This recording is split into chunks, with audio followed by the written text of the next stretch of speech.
Selamat pagi semuanya. Nah, bertemu kembali ya di mata kuliah desain periklanan. Kemudian kali ini kita akan membahas tentang digital marketing. Jadi pemasaran periklanan itu adalah sebuah kegiatan ya untuk mengenalkan produk atau jasa ke audiens dengan diimbangi dengan kompensasi biaya. Itu definisi standarnya ya, definisi gampangnya kalau Anda ingin mengetahui apa itu iklan. Jadi iklan itu kegiatan mengenalkan jasa, barang, produk, informasi, dan sebagainya. Tapi selalu diiringi dengan yang namanya biaya. Minggu lalu Anda sudah istilahnya ya, menganalisis kemudian membuat sebuah tampilan visual yang sangat unik juga di beberapa sudah terlihat cukup bagus, mulai dari ada iklan Jawara kemarin ya, terus kemudian ada iklan Gillette, ada beberapa iklan yang sebenarnya secara konseptual, namun juga ada beberapa yang iklannya itu masih menggunakan tembak di tempat ya. Istilahnya tembak di tempat itu idenya apa? Minuman, ya udah minum aja, tunjukkan aja minuman gitu. Jadi banyak yang masih seperti itu. Nah, padahal bisa mengelola ide itu menjadi lebih jauh lagi. Nah, teman-teman, pada era Anda itu berarti era tahun 2020 pas ya. Itu ada fenomena yang menarik yang berbeda dengan era kami. Saya, Bu Rahina, itu kuliah 20 tahun yang lalu, ya, kuliah S1-nya ya. Terus kemudian di 20 tahun yang lalu memang sudah ada internet, sudah ada iklan di dunia internet. Namun demikian iklan itu tidak sekencang sekarang. Dulu iklan itu, andalan iklan utama itu dulu billboard, kemudian ada iklan televisi, kemudian ada yang namanya below the line ya, iklan yang sasarannya ke personal, bukannya orang yang luas, seperti brosur, leaflet. Jadi periklanan itu waktu saya sama Bu Rahina kuliah itu diajarinya ya babak pertama gitu ya. Kita bagi beberapa sesi. Sesi awal itu diajari ya memflat, brosur kayak gitu. Sesi berikutnya kita diajarkan membuat neon box, kemudian ada billboard. Setelah billboard kemudian berakhir dengan iklan televisi. Ada iklan layanan masyarakat terlebih dahulu, terus kemudian ada iklan televisi. Nah, sama iklan cetak ya yang perhitungan kemarin. Ini berbeda jauh dengan 20 tahun kemudian. Nah, perkembangan yang tidak pernah diprediksi oleh manusia sebelumnya ya. Kalau Anda lihat film-film masa lalu ya, film semacam Back to the Future, kemudian ada film-film tentang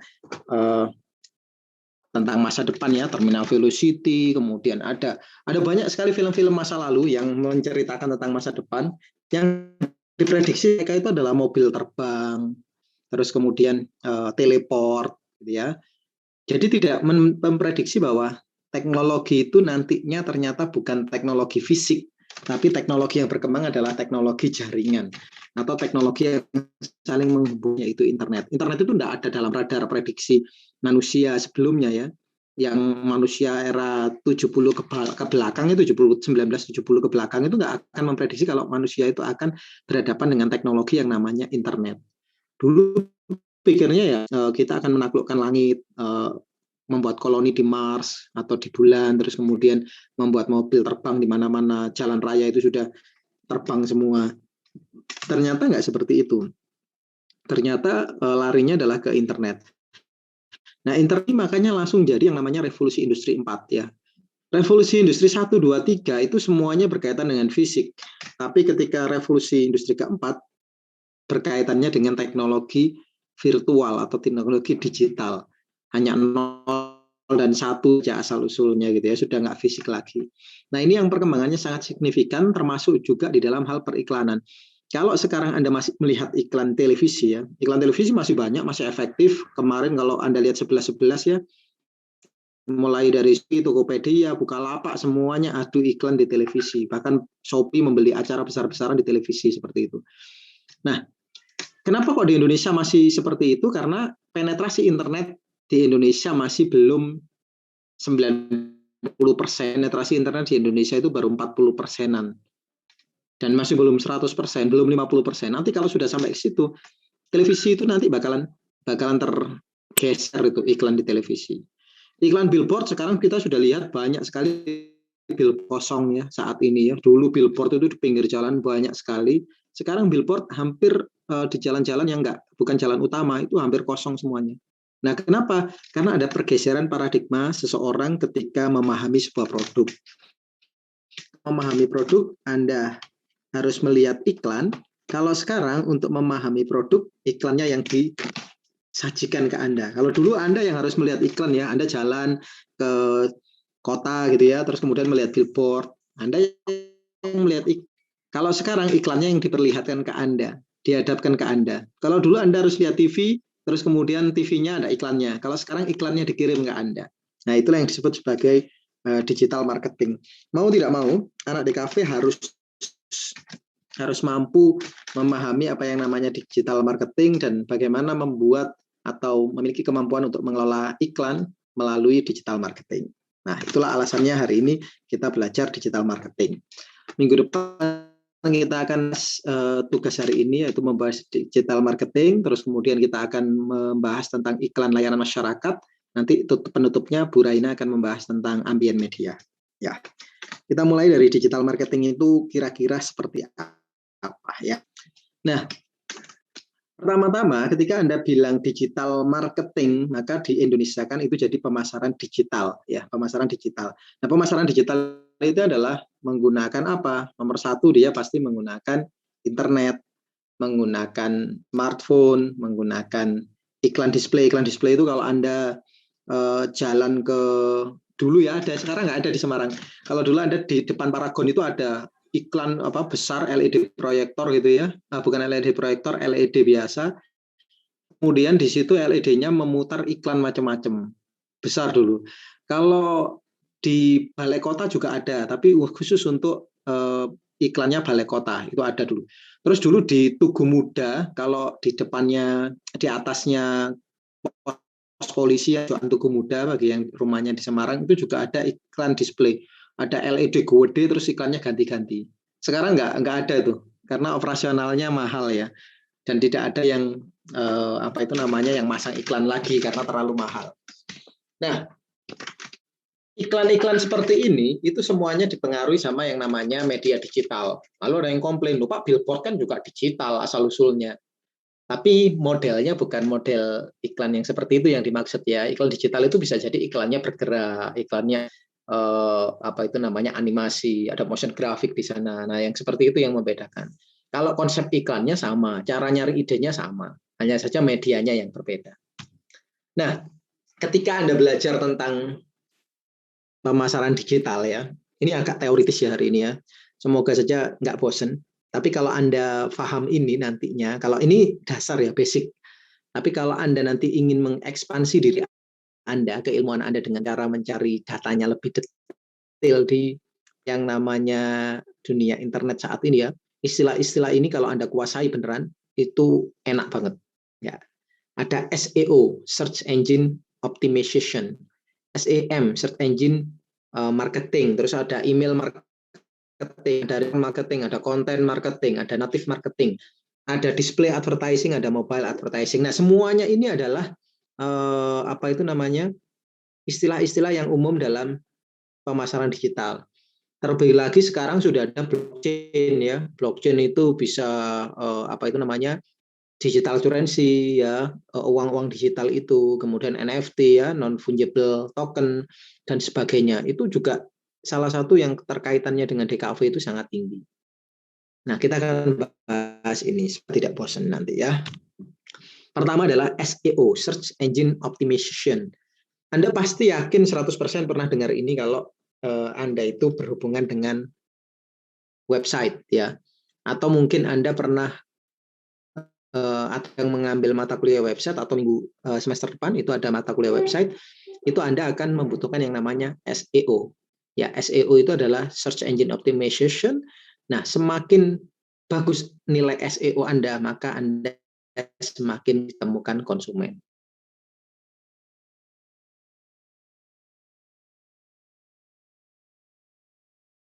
saya ganti.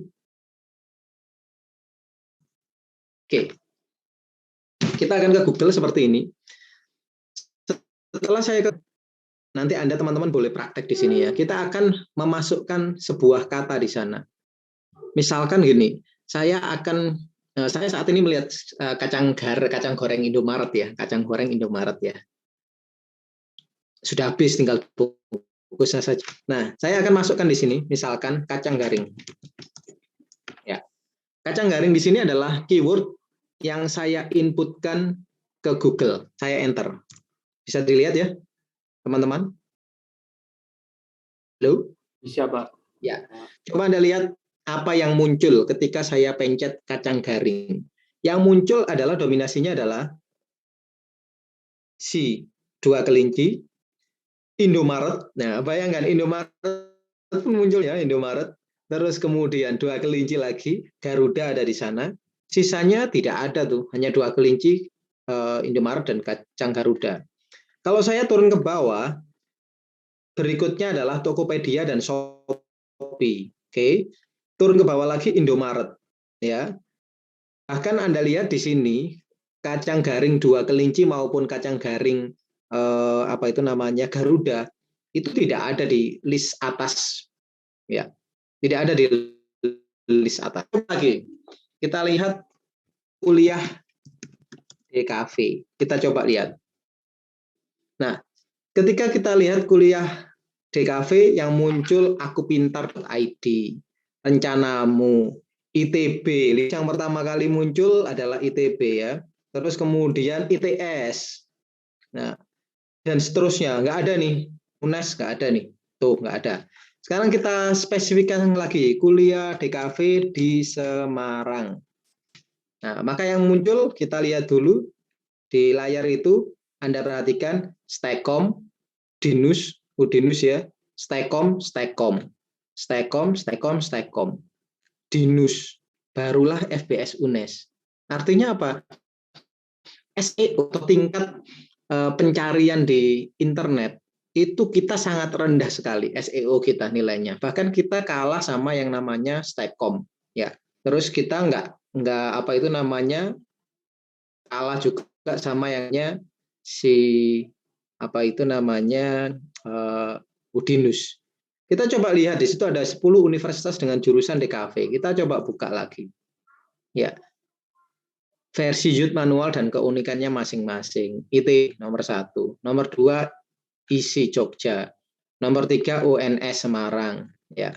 Terus nomor 4 ya UNES ya. Ini UNES generasi mahasiswa dulu, coba lihat tuh. Ada DKV Award dan sebagainya ya. Nah, hal-hal semacam ini yang disebut sebagai search engine optimization ya. Jadi saya kembali share-nya ke sini. Oh, satu lagi deh. Saya coba lihat partisipan ya. Partisipannya saya lihat namanya. Di situ ada namanya Sabrina Fernanda ya. Saya coba ketikkan di sini Sabrina dulu. Sabrina. Nah, ternyata bukan nih. Wah, ini ternyata bukan Mbak Sabrina yang maksud ini. Kita coba lihat Sabrina Fernanda. Nah, apakah benar ini Sabrina Fernanda? Benar Mbak, ini punya Anda Mbak Sabrina Bukan, Ampol Pak. ini? Oh, bukan juga ya. Ketika Ini benar foto Anda nih. Ada foto Anda di sini? Bukan, Pak, yang LinkedIn ya, Pak. Oh, yang India. Nah, ini yang disebut sebagai SEO ya. SEO. SEO ini artinya bagaimana Anda bisa dicari orang ketika Anda itu dimasukkan ke mesin pencari. Nah, udah yang tanya, Pak, coba masukkan namanya Pak. Oh, dosen sok-sokan. Kenal nggak? Terkenal nggak? Kita coba. Ya. Tuh, coba lihat ya. Recommended-nya saja Wanda Hamidah kalah sama saya nih. Wanda Vision pun kalah. Nah, ketika saya pencet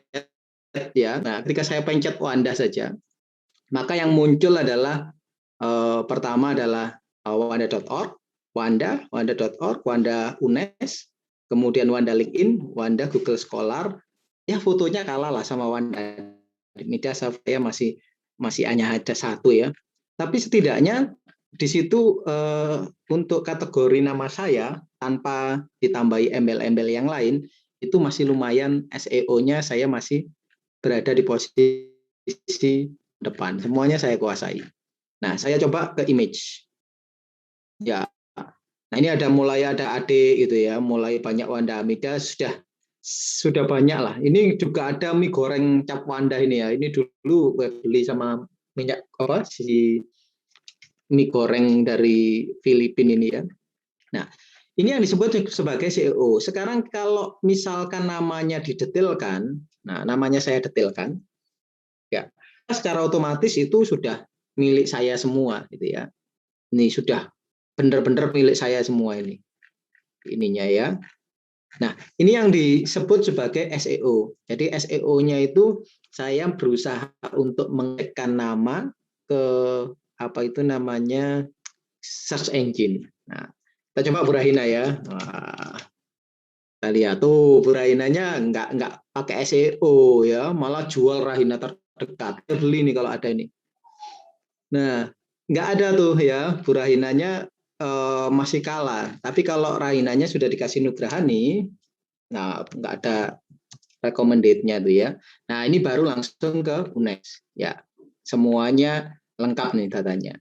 Nah, fotonya pun juga fotonya Bu Rahina semua ini. Tuh, ya.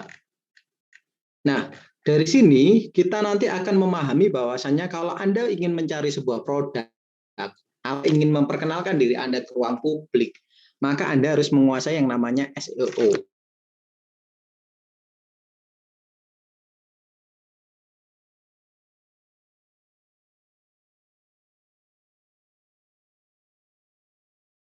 Anda bisa memasukkannya ke sini, misalkan Anda mau mencari laptop gaming gitu ya, laptop gaming. Maka di bagian kita bisa lihat siapa yang paling atas. Ada Bukalapak, ada Tokopedia, ada dan sebagainya. Tapi di situ ada beberapa bahasan-bahasan yang seperti ini ya, seperti laptop-laptop yang paling bagus dan seterusnya. Tapi rata-rata sekarang kalau cari produk itu didominasi sama yang namanya toko online ya. Sekarang toko online itu SEO-nya luar biasa bagus. Kita nggak bisa nggak bisa mengalahkan lah istilahnya ya, karena mereka injeksinya bagus banget. Nah, kita akan coba ke slide yang tadi. Balik lagi ke yang tadi ya. Nah, di konsep SEO itu semakin baik konsep SEO-nya, maka semakin mudah ditemukan konsumen. Nah, dulu ketika saya kacang garing, maka yang muncul adalah kacang garing Garuda. Sekarang malah kalah. Sekarang malah kacang garing dua kelinci sekarang yang muncul. Artinya apa? Secara SEO dua kelinci update terus ya. Nah, ada pertanyaan dulu tentang SEO. Bagaimana cara membuat SEO yang baik? Gitu ya. Ini Anda harus mengenal yang namanya teknologi website. Jadi di website itu ada yang namanya metadata, ada yang namanya tag HTML, itu nanti bisa dimainkan. Jadi misalkan gini, kalau Anda ingin membuat website yang baik ya, ini terkait dengan SEO, terkait dengan periklanan juga nantinya ya. Saya kembali lagi ke website ini, ke Google, saya ketikkan lagi nama saya. Nah, terus kemudian saya klik misalkan wanda.org. Nah, Anda perhatikan di wanda.org tadi yang dibuka oleh Google tadi, di sana punya sub menu yang paling sering diakses oleh orang, yaitu materi, DKV, tutorial, terus kemudian kode pendukung sama buku. Ini paling banyak diakses, sehingga dia ketika di sini Anda lihat di situ yang blog jarang diakses. Ya, yang blog ini jarang sekali diakses, yang kode masih lumayan sering diakses. Nah, ini kalau Anda klik kanan, kemudian Anda pilih view page source dan Anda membuka source-nya. Nah, maka inilah elemen-elemen yang disebut sebagai itu sendiri. Anda nggak perlu tahu saat ini ya, Anda hanya nggak perlu tahu secara mendetail saat ini, tapi Anda hanya cukup memahami wujudnya SEO itu kayak apa gitu ya. Coba Anda lihat di situ. Tutorial lengkap pengembangan game flash, materi DKV dan sebagainya. Anda perhatikan kalau di googling, tutorial lengkap pengembangan game flash, materi DKV dan ini. Yang muncul di Google itu sebenarnya adalah yang ada di sini ya. Jadi kalau Anda perhatikan di sini, ada deskripsinya, maka ini nanti akan muncul di Google. Nah, berikutnya keyword. Anda perhatikan keyword di situ ada macam-macam. Coba kita coba materi di kafe. Masuk nggak punya saya? Di sini ada tulisan materi di kafe. Kalau ini saya tulis materi di kafe, punya saya di atas nggak ya? Nah, ternyata masih kalah sama Aku Pintar. Kalah. Tapi ada, coba. 1, 2, 3, 4, 5. Posisi saya ada di 5. Ada di, apa itu namanya? Ada di urutan kelima SEO-nya. Dia masih lumayan. Kita coba lagi. Di situ ada tulisan tutorial game flash. Kita coba tulis juga. Tutorial game flash misalkan. Nah, saya posisi 1 nih. Ya, ini kalau ini ya videonya. Nah, ada di sini. Itu artinya sebuah SEO seperti ini bisa diusahakan dengan menggunakan namanya metadata, ada yang namanya teknik bold gitu ya. Nanti di situ ada H1, H2, H3 itu adalah penetrasinya. Nanti semester depan akan diajarkan detailnya oleh Pak Bayu. Kalau yang ngajar Pak Bayu, kalau yang ngajar saya ya saya yang ngajarkan. Berikutnya, saya kembali lagi ke yang tahapan berikutnya. Sebelum SEM, saya tanya dulu, SEO dulu. Ada yang mau tanya tentang SEO? Biar paham dulu.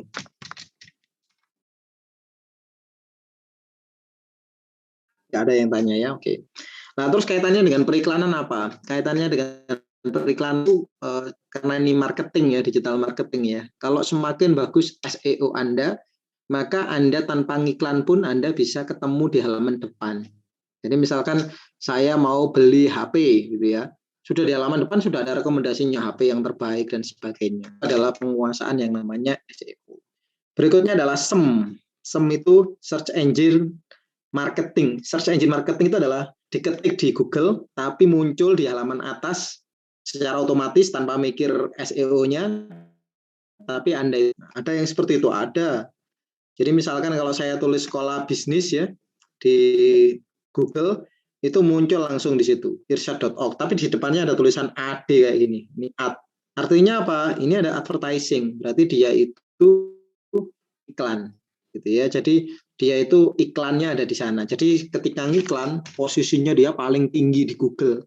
Jadi misalkan saya ngetik kuliah di kafe, kalau misalkan si UNES itu apa itu namanya ngiklan, maka dia itu bisa jadi posisinya paling atas. Dan itu murah biayanya. Kalau Anda keywordnya spesifik, paling CPM-nya, nah kemarin kan sudah belajar CPM ya, CPM-nya itu paling sekitar 200 sampai 300 rupiah. Itu murah banget bandingkan dengan nyebar brosur. Orang kan pasti ya saat ini ya, generasi sekarang itu kalau mau cari apa-apa kan pasti referensinya kalau nggak Google ya search engine yang lain. Di Mozilla pun juga ujung-ujungnya nanti bukanya Google. Jarang yang buka Bing, apalagi Yahoo ya. Yahoo sudah tutup gitu ya. Nah, ketika Anda mengetikkan nama apa produk yang yang diiklankan, maka otomatis berada di posisi atas apabila keywordnya tepat. Dan itu biayanya relatif murah. Berapa sih biayanya? Nanti kita bahas ya. Berikutnya ada yang namanya email marketing. Apa itu email marketing? Mengirimkan sebuah penawaran melalui email. Ada nggak ya ini ya? Ada. Kita coba lihat email saya. Oke. Anda kembali ke apa itu namanya? Google lagi ya. Saya ketikkan email saya. Ya. Emailnya tapi pakai email yang bisnis ya. Pakai yang wanda@wanda.org ke wanda@wanda.com. Nah, coba Anda perhatikan yang email yang ada di sini. Nah, iklan sebanyak saya ya. Pertama ada BNI Transaction Journal. Ini juga email marketing ya.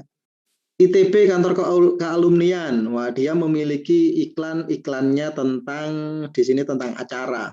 Ada acara tentang seminar. Saya balik. Kemudian di situ ada Construct Team, New Construct Beta Release. Nah, ini juga iklan marketing nih. Tuh, saya diberi iklan tentang software yang namanya Construct. Saya balik lagi. Ini masih utama ya, belum yang promosi. Kalau folder promosi saya, ini isinya iklan semua. nggak pernah saya baca ini. Kadang-kadang di sosial pun juga ada iklannya, tapi saya cuekin saja. Nah, yang di sini ternyata juga masih banyak iklan-iklan di sini. Bahkan nih, Transvision, terus kemudian ada apa lagi nih, Prudensial ya, tuh semuanya ngiklan melalui email. Nah, ini yang disebut sebagai email marketing. Jadi ketika Anda membuat sebuah nanti bekerja di agensi, periklanan itu komprehensif ya. Jadi nggak hanya billboard saja, nggak hanya brosur saja, nggak hanya televisi saja, tapi semuanya komprehensif. Kalau perlu email marketing juga digarap ya. Nah, di dalamnya ini contoh ini. Iklannya AirAsia. AirAsia dulu sebelum pandemi ya, wah rajin ngirimi email saya, kadang-kadang dapat gratisan gitu ya. Tapi uangnya nggak nutup. Kadang-kadang tuh dapat tiket harga Rp10.000 itu tuh ada programnya dan itu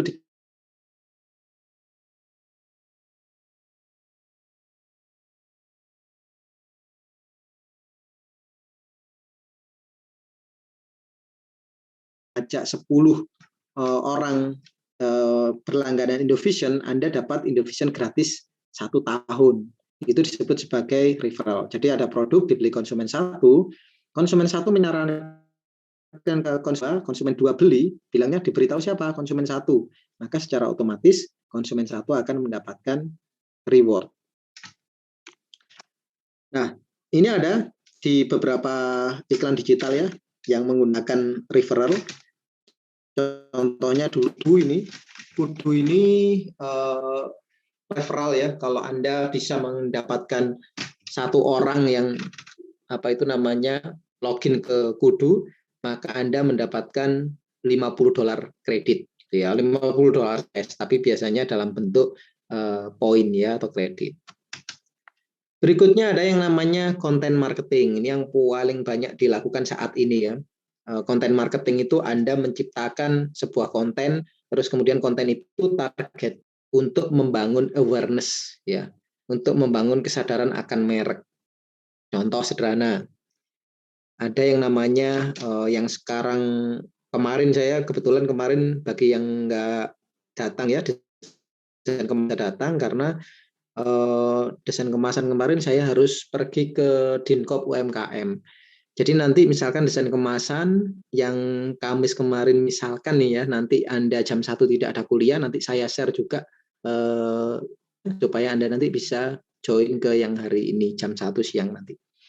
Nah, kemarin itu saya bertemu dengan salah satu pengelolanya Reka Visual. Reka Visual ini konsultannya Migacoan ya. Kalau Anda tahu Migacoan, Islami yang dahsyatnya luar biasa ya. Mau cari parkir aja susahnya luar biasa. Ramenya antrinya gila-gilaan, apalagi tempat duduknya. Wah, antri. Dibawa pulang aja antri, apalagi makan di tempat ya. Kok bisa seperti itu? Itu karena ternyata menurut sumbernya ya, bukan menurut saya ini ya, menurut masnya kemarin, itu adalah bagaimana upaya mereka dalam membangun kesadaran merek itu dimulai dari konten marketing. Jadi bagaimana konten-konten itu sehingga dia itu menjadi populer. Kita ketahui bahwa kalau menurut saya personal, mie gacoan itu rasanya enggak enak. Pernah beli sekali enggak enak. Ternyata target sasarannya memang bukan orang-orang seperti saya, tapi targetnya adalah anak-anak muda yang dalam tanda kutip itu juga konten kreator ya. Anak sekarang itu kan nggak ada yang nggak konten kreator. Pasti semuanya adalah konten kreator, entah itu melalui Instagram atau melalui YouTube atau melalui TikTok. Itu semuanya adalah upaya untuk meningkatkan awareness. Bahkan nari-nari nggak jelas ya, banyak sekali wanita-wanita yang saat ini mohon maaf mengumbar aurat ya, atau mungkin kalaupun nggak mengumbar aurat, mungkin dia bergerak-gerak yang dalam tanda kutip itu juga tidak direkomendasikan.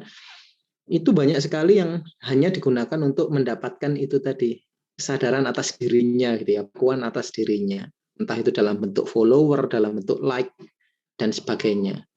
Nah, inilah yang juga harus dipelajari ya, bahwa ketika sebuah dunia digital itu menuju ke arah-arah seperti ini, maka kitalah filternya. Kita nggak jadi filter.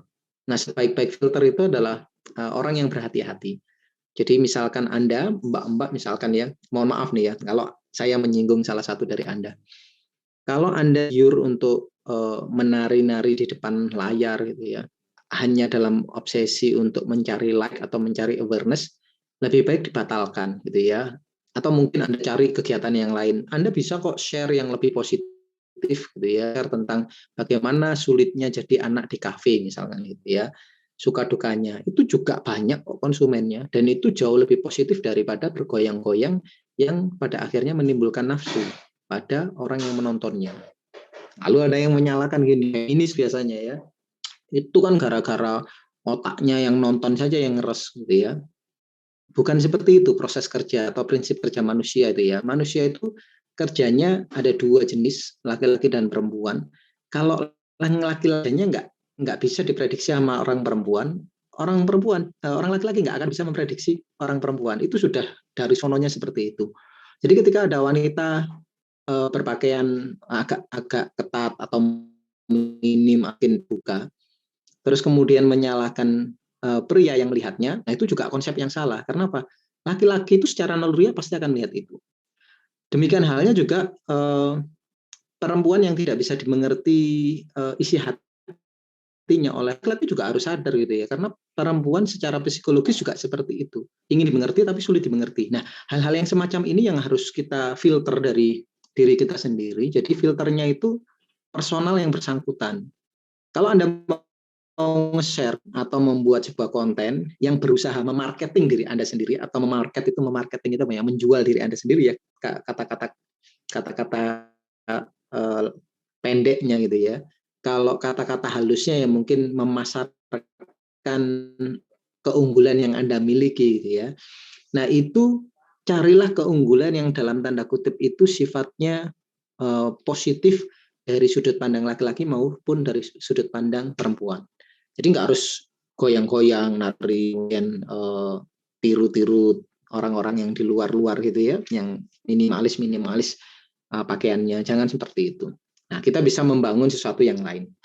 Nah, tujuan dari konten marketing itu yang pertama adalah memperluas basis pengguna.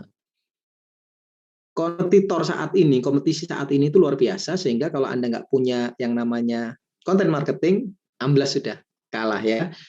Terus kemudian awareness ya, atau mungkin membuat komunitas sendiri. Jadi membuat sesuatu yang mencintai produk Anda. Apple misalkan ya, Apple itu sejelek-jelek apapun desainnya Apple, yang beli pasti banyak. Ya, yang beli itu pasti banyak karena base komunitasnya sudah besar. Sekarang Samsung juga besar, Xiaomi besar, Oppo bagi pecinta foto dan sebagainya juga basic komunitasnya sudah besar. Jadi nggak bisa dipungkiri bahwa komunitas itu memegang kunci dari pemasaran juga. Jadi brand siapa yang mampu menghandle komunitas baik, itu juga jadi pemenang ya. Nah, untuk menghandle komunitas tetap menggunakan orang desain ya. Nah, contoh di sini nih, di komunitas yang bagus yang saya lihat itu adalah Lego ya sebagai. Di Lego itu adalah perusahaan blok biasa, tempel-tempel ya, tancapin, dilepas lagi, tancapin lagi. Sudah sejak lama, tahun 50-an sudah ada. Dulu kayu, terus kemudian jadi plastik setelah kayu langka. Nah, yang jadi permasalahan Lego ini tahun 95, 96, 97 sudah mau bangkrut. Utangnya sudah banyak, sudah mau bangkrut. Begitu tinggal sakit gitu aja sudah bangkrut. Tapi si Lego ini pintar membuat konten marketing. Jadi konten marketingnya apa? Dia hiring manager baru, CEO yang baru. Kemudian CEO-nya ini paham bahwasanya, kesalahan kita selama ini adalah base-nya itu nggak dari konten. Base kita hanyalah membuat blog standar saja. Nah, sekarang kita coba kelola dengan base content base ya.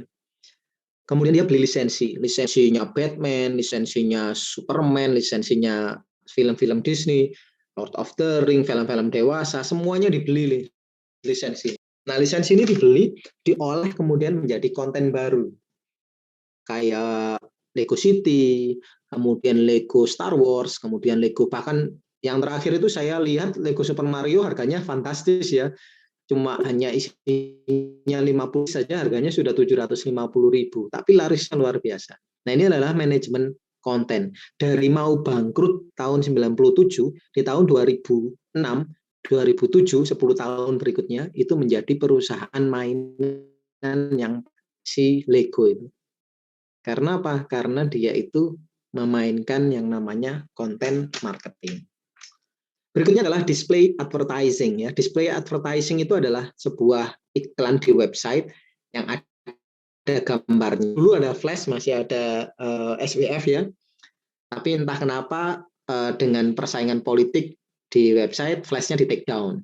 Kemudian jadilah gambar bergerak itu sekarang menggunakan teknik GIF animation atau PNG animation. Balik ke zaman jadul dulu ya, zaman jadul era 94-an itu iklan di website itu kalau mau gambar bergerak menggunakan GIF animation.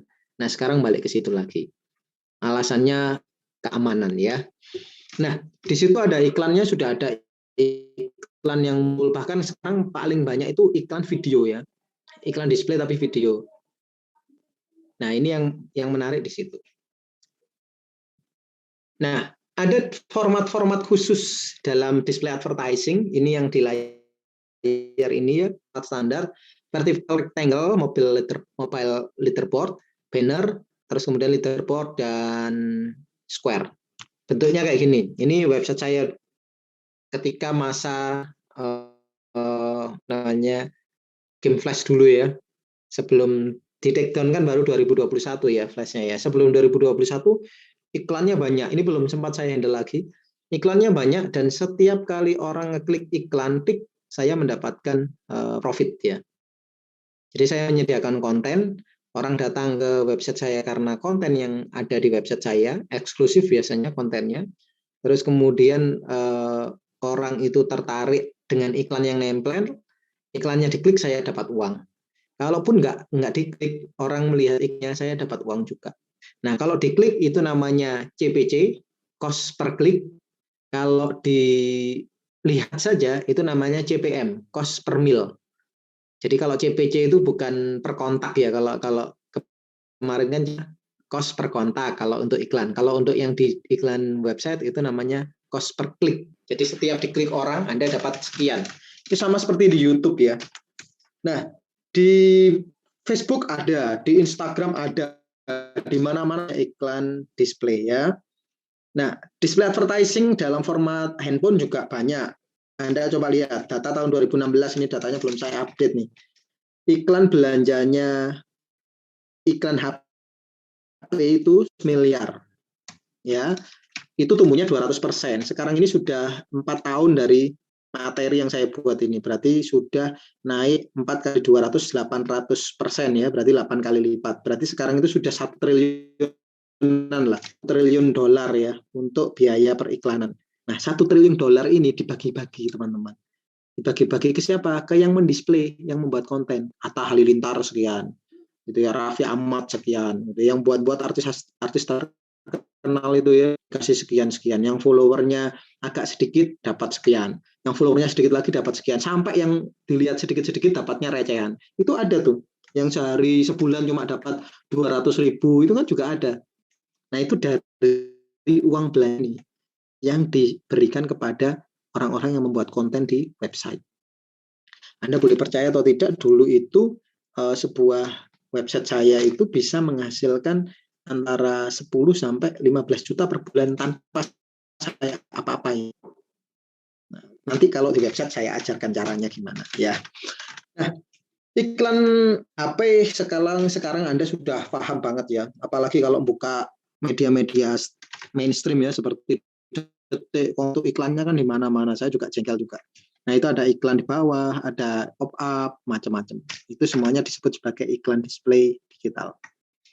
Nah, faktor penentunya nomor 1 adalah kesadaran merek dan visibilitas. Apa? Jumlah pengunjung ke halaman. Itulah alasannya kenapa sih yang view-nya sedikit kok dapat duit iklannya sedikit. Ya karena melihatnya sedikit, melihat iklannya sedikit. Kalau misalkan sekali lihat Anda dibayar Rp10, kalau seorang yang melihat Anda baru dibayar Rp10.000. Nah, kalau 1 juta yang melihat, berarti Anda dibayar 10 juta rupiah. Itu kalau per lihatnya Rp10. Nah, kalau yang sekali melihat itu Rp100, dilihat 1 juta orang, berarti Anda mendapatkan 1 juta rupiah. Nah, itu fakta. Nah, ini harus diketahui bagi anak-anak DKV yang ingin membuat konten, Anda nyasarnya mana. Kadang-kadang ada loh orang yang website saya itu 15.000 view-nya per hari. Hanya 15.000. 15.000 itu saja sudah bisa menghasilkan, seharinya itu bisa menghasilkan 700.000 per harinya. Nah, sementara ada teman-teman yang buat di YouTube, seharinya bisa ditonton sampai 10.000, 20.000. Hariannya paling sekitar nggak lebih dari, ya paling sekitar 50.000, 100.000 lah, gitu ya. Itu kenapa? Karena dia tidak memahami yang namanya basis pengguna, demografi. Kalau yang datang demografi Indonesia, itu CPC-nya rendah sekali, CPM-nya rendah sekali. Tapi kalau yang datang dari Eropa, dari Amerika, itu CPC-nya tinggi. Nanti kita bahas ya. Nah, Anda sering kali muncul yang namanya iklan YouTube ya. Hampir setiap saat ini kita melihat iklan YouTube, atau kalau ke Instagram ya iklan intersection display ya, jadi namanya interchange display. Jadi ketika Anda slide tiba-tiba muncul slide yang harus ada iklannya. Ya tetap bisa di slide, tetap bisa diklik. Tapi ketika Anda melihat itu, pihak pengiklan itu harus membayar ke YouTube, harus membayar ke Instagram atau ke TikTok, itu sarannya 0,1 sampai 0,3 dolar per lihat. Jadi CPC-nya adalah 0,1 sampai 0,3 per lihat. Lalu mungkin ada yang bertanya, Pak, nggak rugi tau gitu? Enggak. Itu sudah dihitung secara matang. Kalau Anda hitungannya jelek, ya agensinya jelek ya rugi. Tapi kalau agensinya bagus ya malah untung. Nah, ini coba lihat ya di layar, ini adalah CPC dan CPM dari iklan yang harus dibayarkan kalau melalui Facebook. Misal, kita UNES kategorinya apa? Education. Oke, berapa CPC-nya? CPC-nya adalah 0,4 dolar. Anggap aja dolar 1.000 ya. Berarti 0,44 berarti 5.000. Berarti satu klik, misalkan ada Facebook, kemudian ada UNES, satu kali klik, kemudian beralih entah itu ke websitenya UNES atau kemana, itu UNES harus membayar 5.000 rupiah ke Facebook. Nah, bagaimana dengan CPM? CPM itu kalau nggak diklik, dilihat 1.000 kali, CPM itu per mil ya, per mil itu 1.000 kali. Dilihat 1.000 kali, UNES harus membayar $5.61, berarti sekitar 60 ribuan ya. Jadi dilihat orang 1.000 kali, dia bayar 60 ribu. 60 ribu kalau dibagi 1.000 itu hanya 60 rupiah. Jadi dilihat satu kali orang, dia hanya kehilangan uang 60 rupiah. Dilihat satu kali, kehilangan 60 rupiah. Tapi kalau diklik, kehilangan 4.000 rupiah. Nah, itulah CPM dan kalau di dunia Facebook atau dunia digital. Artinya apa? Semakin pinter Anda mengatur keyword dan penampilan dari iklan itu, maka efektivitas dari iklan itu akan semakin baik. Kita lanjut lagi.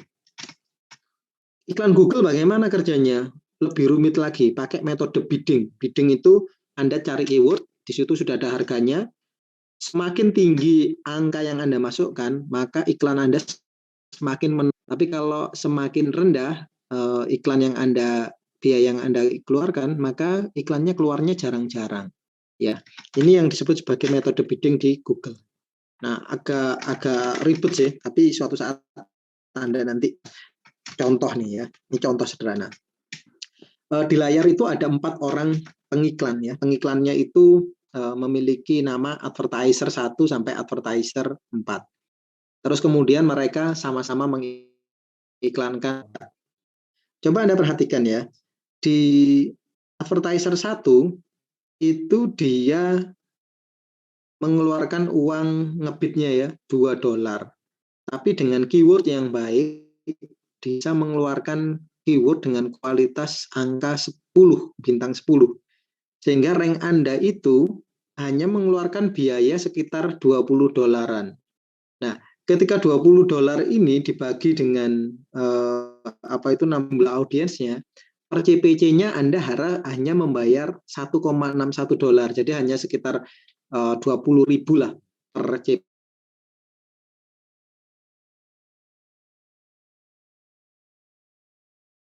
ngebitnya lebih tinggi. Advertiser ketiga juga ngebitnya lebih tinggi, tapi ketika dia itu tidak memahami yang namanya keyword, metadata dan sebagainya, maka dia akan membayar CPC yang lebih tinggi, sehingga biaya iklannya menjadi mahal. Persis seperti kemarin perhitungan kemarin koran ya, ada yang cuma bisa mengeluarkan satu iklannya cuma Rp100, ada yang Rp200, ada yang Rp400, bahkan ada yang Rp14.000 minggu lalu ketika bahas. Semakin rendah angka CPC Anda, itu berarti semakin bagus, bukan semakin jelek, tapi semakin bagus. Jadi kalau bisa itu iklan biayanya kecil banget, tapi capaiannya banyak. Jadi jangan sampai iklan itu biayanya gede, nggak menjangkau siapa, rugi nanti jadinya. Nah, ini adalah contoh bagaimana Google itu bekerja ya. Jadi misalkan Anda memberikan budgeting, ini Google, Facebook, Instagram, modelnya seperti TikTok, saya belum pernah nyoba. Jadi misalkan saya punya uang $500, saya masukkan ke Google, terus kemudian saya atur anggaran saya, misalkan satu harinya $25. Berarti $25 per hari, dolar tadi akan habis dalam waktu 20 hari. Nah, $25 tadi per hari itu nanti dilihat iklannya muncul berapa kali. Kalau CPM-nya itu $5, jadi setiap 1.000 orang $5, maka iklan itu akan berhenti ketika sudah dilihat oleh 5.000 orang. Karena 5.000 orang kan biayanya berarti $25 ya. Habis sudah.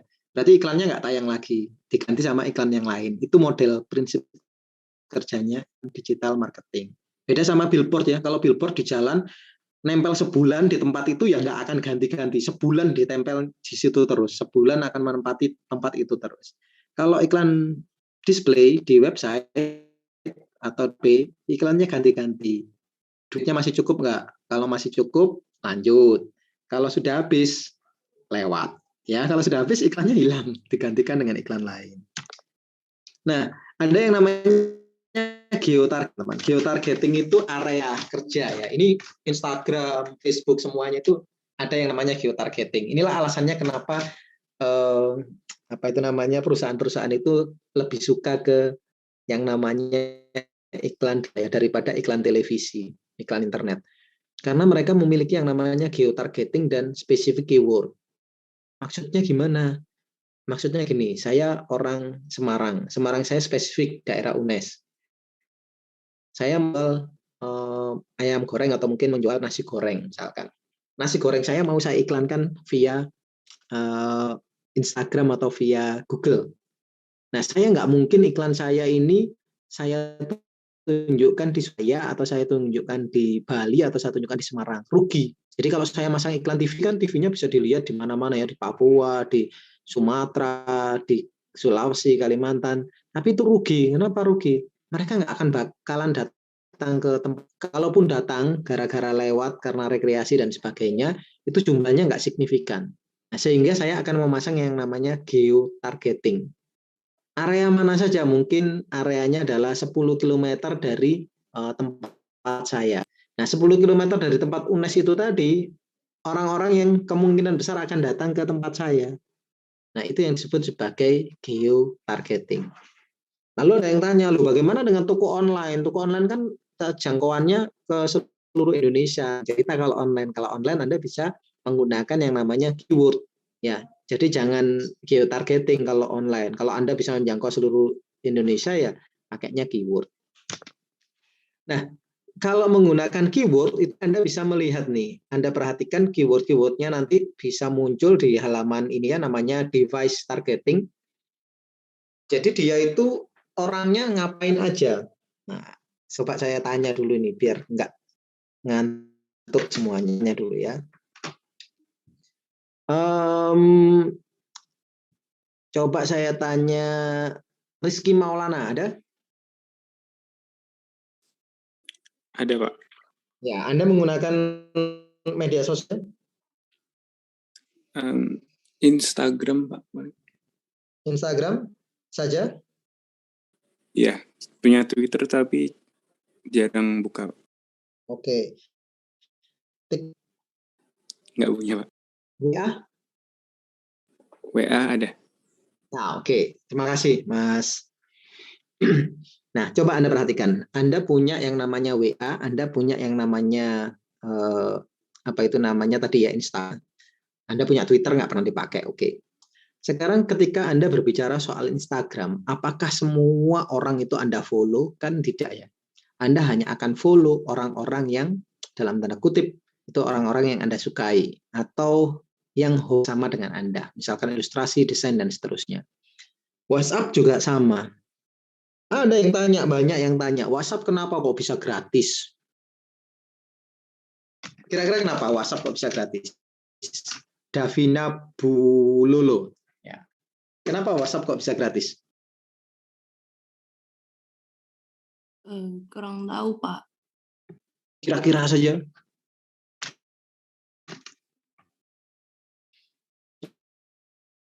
Coba dibantu Fitri Mustika Wulandari Panjaitan.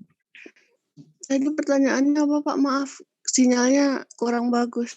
Ya, kenapa WA gratis?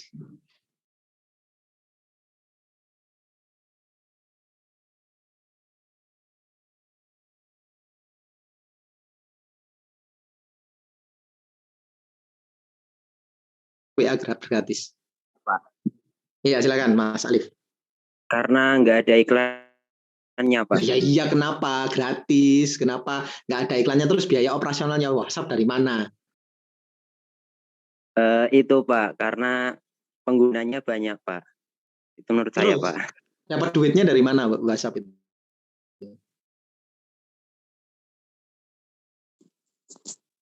Karena yang di-download banyak Pak, gitu Pak. Ya, Anda ini bulat ya. Gini loh Mas, saya kasih pengantar aja. Mungkin salah paham Mas Alif ya. Aplikasi Mas ya, seperti WhatsApp itu kan aplikasi chatting ya. Aplikasi chatting itu operasionalnya mahal sekali. Jadi mengoperasikan aplikasi untuk chatting itu operasionalnya mahal. Jangankan kok chatting yang ratusan juta ya seperti WhatsApp. Ketika Anda membuat aplikasi chatting hanya untuk 100 orang bisa chatting saja, itu per bulan biayanya bisa jadi sekitar 1 jutaan lah. Itu hanya 100 orang loh ya yang chatting ya. Itu Anda butuh uang sekitar 1 juta. Nah, kalau 100.000 berarti kemungkinan besar Anda akan membutuhkan 100 juta ya. Ya sekitar mungkin ya sekitar 50 miliaran lah gitu ya untuk biaya operasionalnya saja. Bahkan bisa lebih. WhatsApp itu saya yakin operasional per bulan itu lebih dari 100 miliar. Nah, pertanyaannya, WhatsApp itu kan nggak ada iklan. Ya, tadi benar nggak ada iklan. Penggunanya banyak, betul. Yang download banyak. Tapi dari mana WhatsApp? Nah, itu pertanyaannya Mas Alif kayak gitu loh. Kenapa kok bisa gratis? Dapat duitnya dari mana? Padahal dia harus harus mengoperasikan uang itu, estimasi saya itu tadi 100 miliaran per bulan. Dari mana dia bisa mengganti uang itu? Coba ada yang bisa berpendapat? Dari perusahaan yang sama-sama WhatsApp Pak, kayak Shopee gitu kan biasanya kalau ngirim kode OTP atau link official kan lewat WhatsApp Pak. Terus Shopee bayar berapa kira-kira?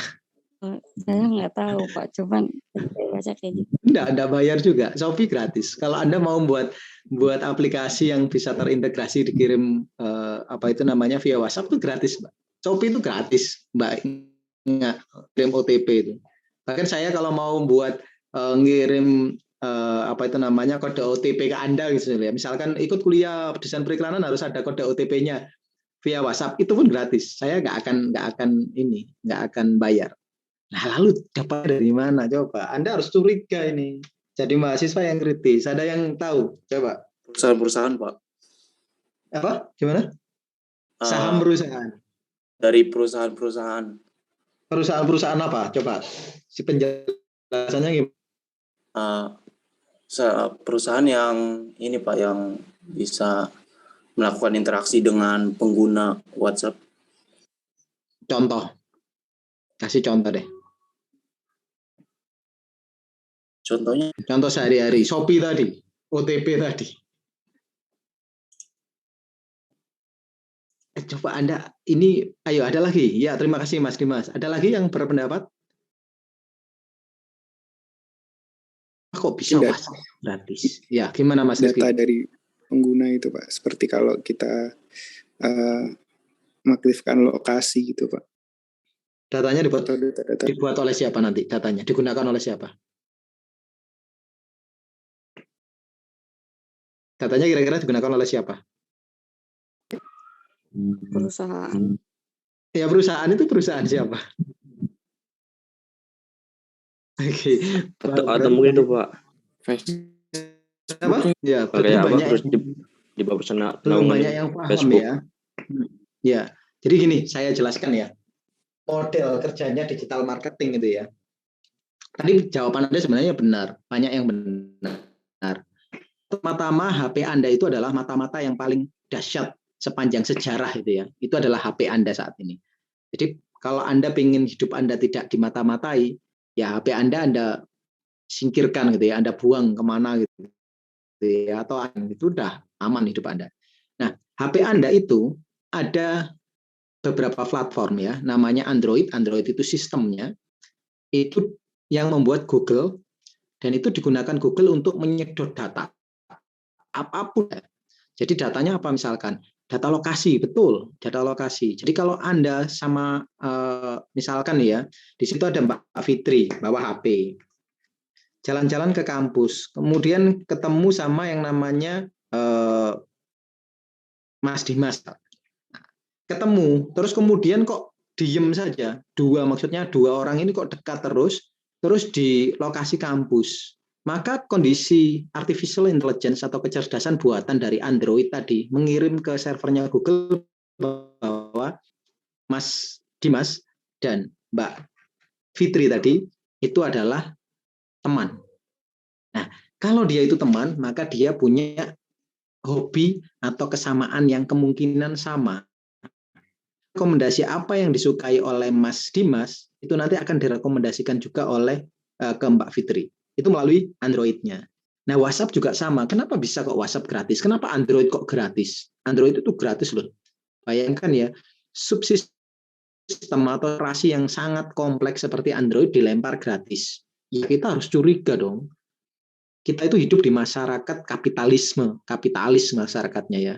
Hidupnya di doktrin kapitalis semuanya. Tapi kok bisa Android gratis? Kok bisa sih apa itu namanya WhatsApp gratis? Kok bisa TikTok bisa dinikmati begitu saja gratis? Nah, ternyata aplikasi-aplikasi ini akan mengirimkan data-data tadi. Bilang si WhatsApp ya, WhatsApp datanya tidak dijual ke pihak ketiga. Memang tidak dijual ke pihak ketiga. Jadi tidak mungkin WhatsApp itu dipakai datanya untuk Shopee atau perusahaan lain tadi itu ya, seperti ngirim OTP enggak bakalan. Kalau ketahuan itu pasti bangkrut tuh. Dulu aja banyak yang uninstall gara-gara mau ada peraturan datanya akan dipakai. Itu aja langsung ditutup tuh. Banyak yang menginstal Telegram akhirnya. Nah, mereka itu dapatnya adalah dari perusahaan induknya. Dalam perusahaan induknya adalah Meta ya, atau Facebook lah. Dulu Facebook, kalau sekarang kan Meta. Nah, Meta ini atau Facebook ini memiliki kanal-kanal iklan yang banyak ya. Facebook punya iklan banyak. Terus kemudian ada Instagram. Nah, semuanya dikelola dari WhatsApp itu. Jadi keinginan Anda, chatting Anda itu semuanya ditempering istilahnya ya. Datanya dikelola sama sistem.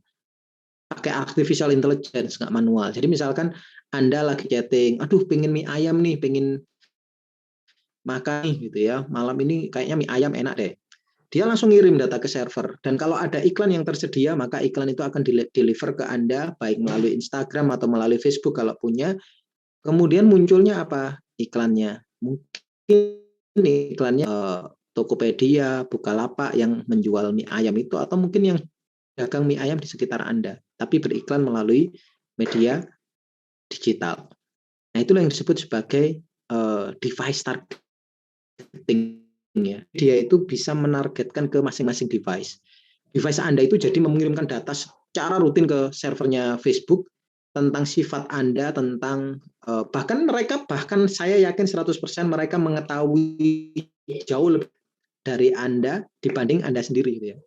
Sifat Anda, kegemaran Anda, bagaimana psikologi Anda, mereka tahu jauh lebih detail karena itu dikelola secara luar biasa menggunakan artificial intelligence.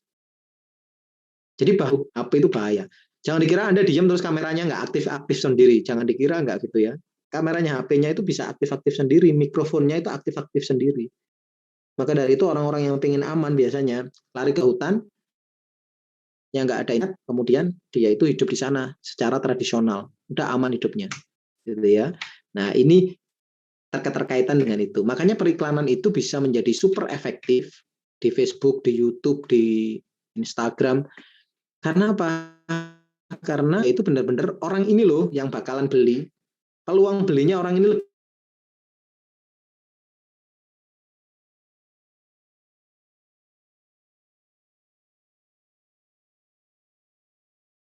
orang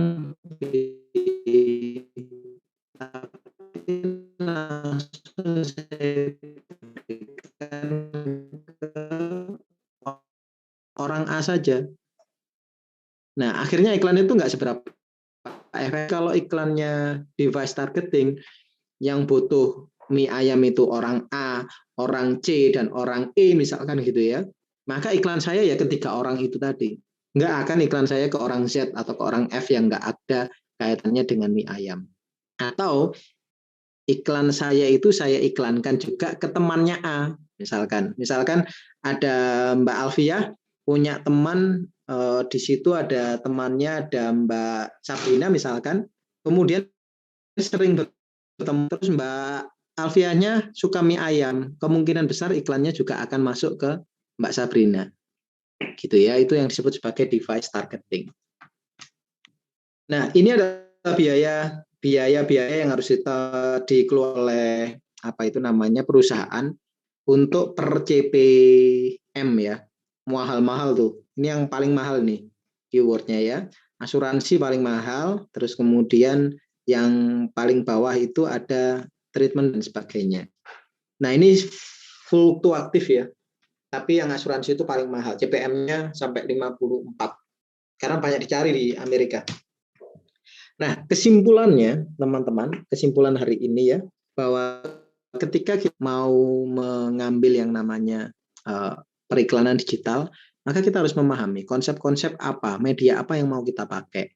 Sebagai contoh, saya akan membuat iklannya Pantene misalkan ya, iklan rambut, iklan sampo Pantene. Maka ketika iklan ini saya buat, pertama-tama yang harus saya buat adalah analisisnya dulu. Saya mau jangkau siapa, orang mana, daerah mana. Setelah itu karakteristiknya seperti apa. Kemudian kalau artis siapa yang menjadi menjadi figur dalam rambut itu sendiri. Anda lihat sekarang kalau Anda mengikuti periklanan dulu kan Anggun ya. Sekarang kan diganti jadi siapa ya, Maudy Ayundia kalau nggak salah ya. Saya nggak hafal artisnya tapi nggak hafal namanya, tapi diganti dengan artis yang lebih muda sekarang. Artinya apa? Anggun ini sebagai role figure sudah mulai dirasa ketenarannya berkurang. Target sasarannya sudah mulai tua-tua, sehingga dia mencari yang lebih muda, regenerasi. Dan seterusnya seperti itu.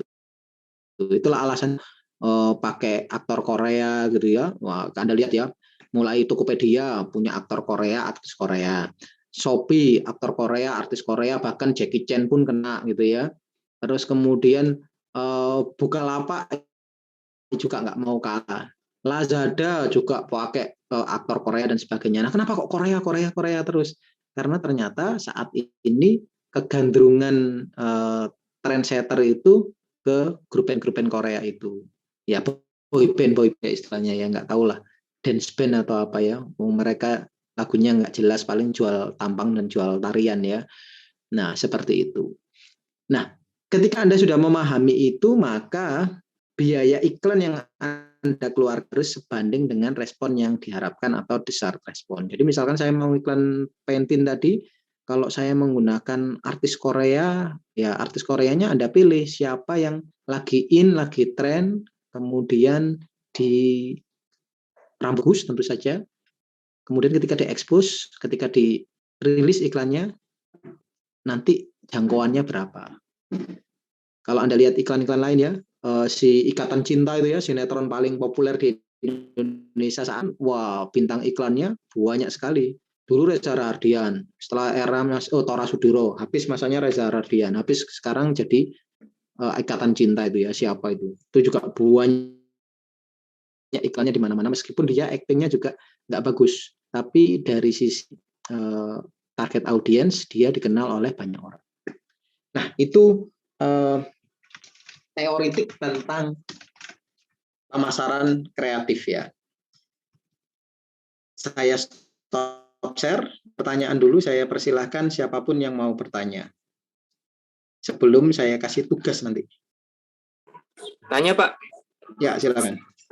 Kan di YouTube ada yang iklan yang nggak bisa di skip dan iklan yang bisa itu bedanya apa ya Pak ya? Oke. Di YouTube ada iklan yang bisa di skip, ada yang nggak di skip. Di Facebook pun ada, di Instagram juga ada. Loh kok ternyata ada iklan yang bisa di skip dan ada iklan yang tidak bisa di skip. Iklan itu pembiayaannya macam-macam, Mas. Ada biaya macam-macam ya, biaya iklannya itu. Jadi ada jenis-jenis biaya iklan. Ada iklan yang bayarnya murah, iklannya bisa di skip. Ada yang iklannya bayarnya mahal, hanya 7 detik tapi nggak di skip. Ada yang bayarnya lebih mahal, 20 detik nggak bisa di skip. Ada yang seperti itu modelnya. Loh, kok bisa seperti itu? Lah, itulah variasi dalam dunia digital ya. Katakanlah iklan yang tidak bisa di skip, itu Anda dipaksa melihat sampai iklan itu selesai. Kalau iklan bisa di skip melihat 5 detik, baru bisa dilewati. Impact-nya pasti beda-beda, Mas. Kalau yang dipaksa melihat, Anda harus melihat sampai selesai. Itu pasti akan berbeda impact-nya dengan yang Anda hanya 5 detik saja bisa impact-nya beda. Nah, dari impact yang berbeda, biaya iklannya juga berbeda. Nah, maka pihak penyedia iklan ya, seperti Google, Yahoo, dan YouTube, Instagram, dan sebagainya, memberikan variasi-variasi itu. Nah, pihak yang perusahaan yang mengiklan, itu juga main strategi. Kira-kira iklan saya ini, kalau 5 detik pertamanya keren, mungkin nggak di skip. Makanya ada loh iklan yang durasinya itu sampai 30 menit, kan ada tuh. Iklan yang 10 menit juga ada. Kalau nggak di skip, lupa nyekip, durasinya 10 menit tuh iklan itu. Biayanya sama dengan iklan yang 20 detik, sama biaya iklan yang 10 detik, sama biaya iklan yang 1 menit, 2 menit. Biayanya sama. Saja dia bisa di skip. Artinya apa toh gitu? Berarti 5 detik pertama ini yang paling menentukan iklannya ya. Kalau 5 detik pertamanya bagus, berarti ke belakangnya orang akan nonton nggak skip. Tapi kalau 5 detik pertama biasa, orang skip, iklannya lupa, lewat aja. Nah, sementara kalau yang iklan nggak bisa di skip, biasanya ada 7 detik, 10 detik, sama 30 detik. Kalau yang nggak bisa di skip, orang mau nggak mau harus lihat iklan itu sampai selesai. Impact-nya juga jelas berbeda. Pembuat iklannya pun juga berbeda. Karena pembuatnya 30 detik, berarti aman. Nggak harus 5 detik pertama. Dia bisa membuat jeda atau space atau span waktu yang lebih panjang. Bedanya di mana? Di biayanya. Kenapa itu terjadi? Untuk memberikan variasi-variasi kepada konsumen, iklan maksudnya ya, untuk memilih strategi mana yang paling cocok untuk usaha mereka. Jawabannya seperti itu. Ada lagi yang mau tanya lainnya?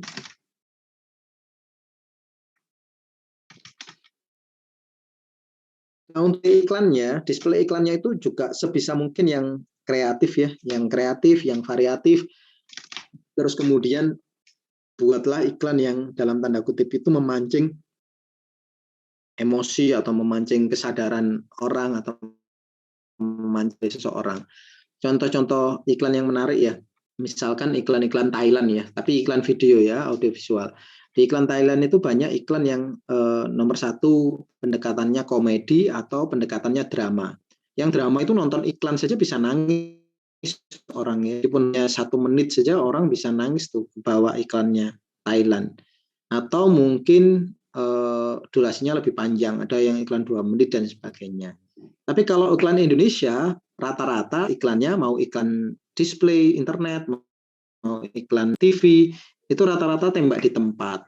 Jadi rata-rata idenya ide-ide sederhana. Jarang sekali yang menggunakan ide-ide yang simbolik, yang implisit, yang membuat orang berpikir dan menjadikan iklan itu menjadi iklan kreatif. Jarang banget tuh di Indonesia. Ya kalau ada yang tanya ya alasannya mungkin ya selera pasar juga gitu ya. Tapi ya kembali lagi ke pembuat iklannya. Kalau membuat iklannya keren kan di-share-nya juga berkali-kali ya. Kayak iklan Ramayana dulu. Iklan Ramayana itu diiklankan loh di TV.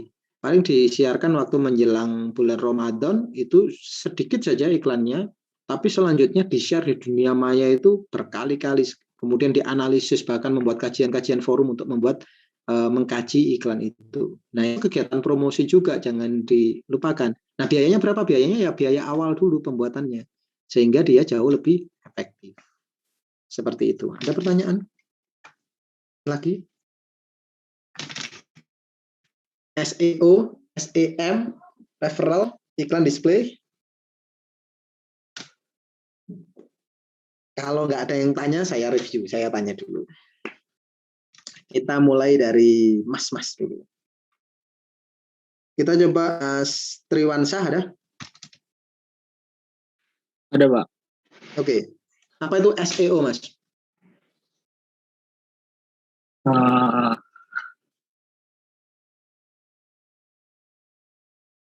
Lupa, Pak, tapi kayak pencarian, Pak, gitu. Oke, baru sekali langsung pencarian ya.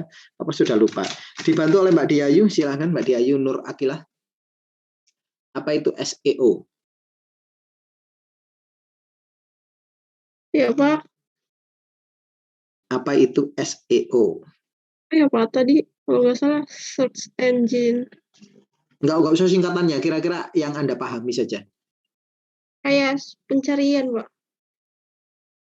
Gunanya untuk yang periklanan. Untuk apa ya, Pak? Dibantu sama Mbak Kamelia Hayati.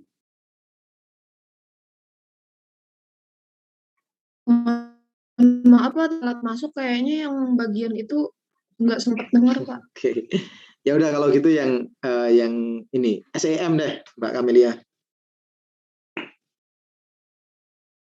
Kayaknya juga telat banget ya. Kalau gitu 30 menitan. Apa itu CPC deh? CPC yang materi kemarin Pak. Yang materi hari ini. Yang mana ya? Oh ya udah deh. Kalau gitu nggak tahu ya yang mana ya. Aduh, aneh sekali mahasiswa sekarang ya. Oke. Kalau mahasiswa seperti ini nanti semester depan Anda masuk ke kelas saya ya. Mahasiswa macam gini masuk ke kelas saya. Semester depan kan kelas saya ya pasti ya. Multimedia interaktif. Banyak yang kelas saya. Model-model yang seperti ini pasti itu KO semua di kelas saya. Pasti nggak mungkin enggak. Ini saking aja online gitu ya. Kalau online mah saya nggak bisa melihat personal. Coba dibantu sama Mas Nailul, apa itu SEO?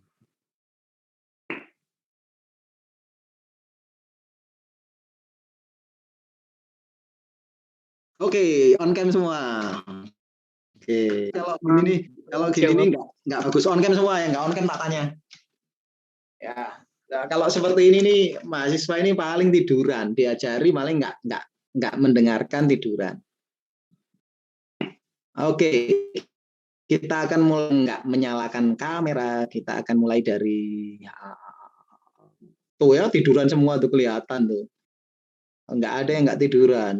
Jadi saya cuma dongeng saja sama layar saya gitu ya, bercengkrama dengan laptop saya, ternyata nggak ada yang mendengarkan, alasannya nggak datang. Kita coba Mbak Fatia, gambar kucing, udah terlanjur telat udah. Mbak Fatia, apa itu SEO? SEO itu saya lunjangannya apa intinya nggak usah kepanjangannya, konsepnya saja. Konsepnya itu jadi kita bikin keyword biar kalau muncul di Google itu yang muncul pertama itu yang punya kita gitu. Oke, mantap. Kayak ya betul sekali seperti yang disampaikan Mbak Fatia. Dilanjutkan Mas Muhammad Rifki Prasetyo, apa itu SEM?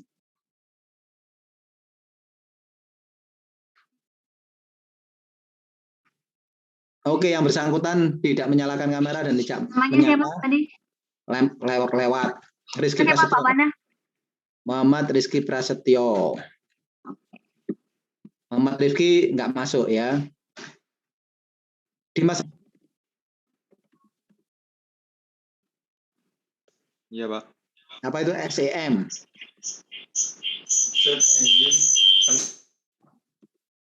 Search engine Tanya Mas, ya nggak suka orang yang harus ngapal ke. Pemahaman aja apa itu kira-kira SEM gitu. Kayak Mbak Fatia tadi loh. Apa itu SEO? Keyword. Nah, udah cukup selesai.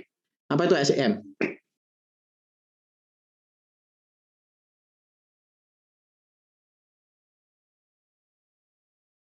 Dibantu sama Mbak Diki W. Ini rambutnya panjang kayak Mbak Diki aja nih, saya panggil Mbak Diki aja. Iya, Pak. Oh iya, Mas rambutnya panjang melambai. Ya, silakan. SEM itu kayak ini Pak, apa namanya? Iklan. Jadi biar produk kita muncul di search engine gitu. Paling atas ya. Oke, tapi bayar. Jadi SEO itu nggak bayar, nama kita di atas. Kalau SEM itu bayar, otomatis nama kita pasti di atas. Ya, oke, bagus. Terima kasih. Berikutnya ada pertanyaan berikutnya ini adalah untuk Mbak Dia Septi. Ya, Mbak Dia Septi, kira-kira kenapa kok lebih banyak orang yang masang iklan di internet dibandingkan masang iklan di billboard akhir-akhir ini? Karena banyak yang lebih menggunakan internet. Nah iya, kenapa? Nanti tanya kenapa kok banyak yang membuat iklan ini, karena banyak yang menggunakan internet. Ya kenapa? Maksudnya kenapa kok banyak orang yang mengiklan di internet akhirnya dibandingkan dengan iklan yang di TV atau di billboard? Karena lebih luas jaringannya sih. Lebih luas jaringannya. Sama TV kalah nggak? Indonesia itu internet sama TV banyakan TV, Mbak, jaringannya. TV itu sudah menjangkau Indonesia Timur dengan kencang, menjangkau Sulawesi. Internet itu di Sulawesi, Anda coba sana, saya landing di Nusa Tenggara Timur, kalau nggak pakai simpati saya nggak bisa. Nggak bisa, jangkauannya nggak bisa. TV di sana lancar, RCTI, Indosiar, Trans TV ada semua. Tapi saya landing ke Nusa Tenggara Timur, saya harus ganti SIM saat itu juga menggunakan simpati.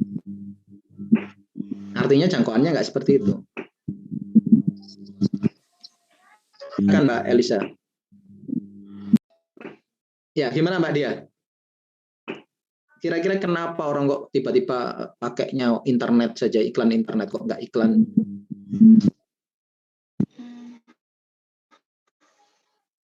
Oke, kita bantu sama yang lain. Ya, ini bukti kalau Anda tadi layan semua ini. Oke, kita coba Mbak Nisa Milenia Solihah. Nisa, silakan Mbak Nisa, bantu. Kenapa kok banyakan internet daripada billboard? Karena kalau zaman sekarang tuh billboard udah jarang pakai karena apa sih? Ya, banyak yang pakai HP gitu, Pak.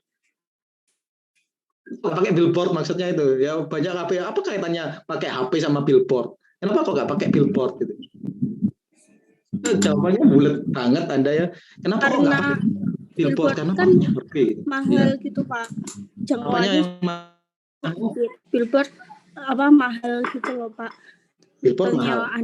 Iklan HP murah. Mahal juga tapi jangkauannya lebih luas gitu daripada billboard sekarang. Terus kan itu kita dihadapkan langsung iklan tersebut, tidak kita yang harus nyamperin iklannya gitu. TV sama iklan TV. Sama ya, sih, samanya Pak. di mana? Iklan TV dihadapkan tuh di TV, di layarnya orang. Terus kemudian nggak perlu nggak perlu repot-repot punya HP, nggak perlu repot-repot punya internet. Ayo. Oke, itu tadi Mbak. Menurut saya gimana? jarang pada yang nonton TV. Ya itu menurut Anda. Kalau jarang menonton TV, kenapa kok iklannya semuanya pakai aktornya Ikatan Cinta kalau jarang melihat TV? Ayo. Ya kita coba Mbak Talita membantu. Kira-kira kenapa Mbak Talita kok apa itu namanya ya? Kalau di HP kayaknya lebih personal gitu deh, personal kan dibanding kayak lebih, kalau HP lebih apa ya, kontak ke pribadinya tuh lebih langsung gitu. Oke. Kalau TV kan Lebih umum. Oke. Jadi jangkauannya lebih spesifik ya. Ya, namanya targeting device ya tadi ya, targeted device. Nah, sekarang pertanyaannya terakhir nih ya, terakhir nih, agak berat nih. Yang masih belum menyalakan kamera kena nih. Ya. Mbak Yuyun Vitara. Langsung nyala, Mbak. Belum nyala. Ya, Mbak Yuyun Vitara, coba. Tadi dikatakan bahwa internet ya, iklan-iklan yang ada di digital atau internet itu bisa spesifik targeted ya, targeted spesifik. Jadi artinya bisa menspesifikasikan target. Oh, kalau dia itu sukanya mie ayam ya saya iklanin mie ayam. Kalau sukanya Indomie ya saya iklanin Indomie. Kalau dia sukanya mie sedap ya saya iklanin mie sedap. Beda sama TV yang global pukul rata. Nah, kok bisa internet melakukan itu, Mbak? Dari mana data itu diperoleh, Mbak Yuyun? Tes. Karena dapat kita dari media sosial, Kak. Berarti intinya media sosial itu berbahaya atau enggak, Mbak? Iya sih, bisa berbahaya, bisa tahu data diri kita sendiri gitu. Iya, kok bisa berbahaya terus masih tetap dipakai, Mbak? Ya karena penting, Pak, bagian dari komunikasi gitu. Oke, bagian kita dari tahu berita dari informasi dari media sosial. Oke, itu yang disebut sebagai simbiosis mutualisme teknologi ya. Jadi teknologi itu menawarkan suatu hal kepada Anda yang begitu menggiurkan, ya bisa berkomunikasi dengan murah, dengan gratis. Dulu itu nelpon orang itu mahalnya amit-amit. Sekarang kan nelpon Anda pakai WhatsApp, bisa kelihatan wajahnya kan, misalkan nih Mas Mukhtar telepon Mbak Keina gitu ya, kan bisa tuh Anda video, jangan sia-siakan di kelas itu ya, sesekali ditelepon pura-pura tanya tugas gitu Mas Mukhtar ya, PDKT gitu. Tapi kan Anda nggak melakukan itu toh Mas Mukhtar? Enggak, Pak. Ya. Enggak, Pak. Nah, rugi Anda itu melewatkan begitu banyak kesempatan ya. Mas Ahmad Ali melewatkan begitu banyak kesempatan, apalagi Mas Ilham Garu terus melewatkan kesempatan begitu banyak, telepon, video call gitu ya. Nah, internet itu menjanjikan sesuatu yang gratis ya, memberikan sesuatu yang gratis, sebagai intinya adalah data diri Anda. Data dari Anda. Jadi kita tidak bisa melepaskan diri dari yang namanya Instagram, kemudian Facebook lah, Twitter lah, atau TikTok lah. Karena apa? Mereka memberikan suatu hal yang positif kepada Anda, gitu ya, media dan sebagainya. Tapi mereka sebagai rewardnya, mereka meminta data Anda sebagai bayarannya. Jadi ada mutualisme di sana. Nah, bayarannya itu dipakai oleh perusahaan pemilik tadi untuk mengelola iklan, sehingga iklan itu disampaikan kepada Anda dan Anda jadi target iklan. Karena itu adalah sebuah siklus atau simbiosis mutualisme yang bisa dimanfaatkan. Nah, anak DKV memanfaatkan juga dengan apa? Bisa atau pintar membuat konten-konten pemasaran atau konten-konten visual yang ada di sana. Begitu ya? Oke, boleh off cam semua, terima kasih. Terus kemudian nanti tugasnya briefnya akan ada via WhatsApp group, membuat konten digital. Terus kemudian Bu Rahina mungkin ada tambahan sebelum ditutup? Cukup Pak Onda. Ya tadi sebenarnya apa yang disampaikan Pak Onda itu membuat kita untuk berpikir kembali ya teman-teman. Dari mana asalnya kalau seumpamanya kita baru aja memikirkan gitu ya, atau baru aja ngomong gitu ke orang tua kita, aduh laptopku lambat kayaknya butuh laptop baru, terus kemudian iklan-iklan kita di Instagram yang muncul di Instagram, di YouTube, dan semua aplikasi-aplikasi yang kita gunakan tuh iklannya selalu muncul tentang laptop semua gitu ya. Jadi apa yang disampaikan Pak Onda tadi sebenarnya bisa menjadi bahan buat kita refleksi apakah kita sudah menggunakan device kita itu dengan bijaksana ataukah tidak gitu. Karena saya setuju sekali pernyataan bahwa jadi yang punya data kita itu ya, yang bisa mengakses data kita itu semuanya itu lebih mengetahui siapa diri kita dibandingkan kita sendiri. Gitu. Kadang-kadang kita berbaik sangka bahwa siapa sih yang tahu, kan nggak ada yang tahu gitu. Padahal ada pihak-pihak yang menggunakan data-data kita itu untuk kepentingan-kepentingan tertentu gitu ya. Jadi bijaksana menggunakan device mulai dari sekarang. Itu aja. Ya, Pak Wanda. terima kasih. Baik, demikian teman-teman materi pada kesempatan kali. Materinya mungkin bosenin ya, karena teoritik nggak ada gambar-gambarnya. Tapi ya itulah fakta di lapangan yang harus kita pahami, apalagi Anda mahasiswa, apalagi Anda adalah generasi emasnya Indonesia yang nanti akan membangun di tahun 2030. Kita sembrono menggunakan media internet itu, bisa jadi kita nanti akan jadi konsumen, ya, konsumen yang luar biasa besar. Tapi kalau Anda bijaksana menggunakan media, nah bisa jadi kita nanti akan menjadi penguasa media di tahun 2030 nantinya. Karena Anda disiapkan untuk itu ya, 30 saya mah sudah tua ya, saya paling sudah menikmati masa-masa yang santai gitu ya. Kalau Anda baru mikir keluarga, mikir negara Indonesia, utangnya yang semakin besar dan sebagainya. Nah, oleh karena itu saya sampaikan terima kasih besar-besarnya bagi nanti desain kemasan yang mau ikut, nanti linknya akan saya share juga. Kalau nggak mau ikut juga nggak apa-apa, tapi yang rombel siang nanti wajib ya ikut ya. Nah, terus kemudian tugas nanti akan disiapkan via WA, di-share via WA, mohon dikerjakan dengan baik. Terus dan selalu ingat, tugas bukan untuk nilai, tapi tugas untuk portofolio ya. Sampai bertemu lagi insya Allah nanti siang atau minggu depan. Saya akhiri. Assalamualaikum warahmatullahi wabarakatuh. Sampai jumpa. Terima kasih Pak. Waalaikumsalam warahmatullahi wabarakatuh, Pak. Terima kasih, Pak.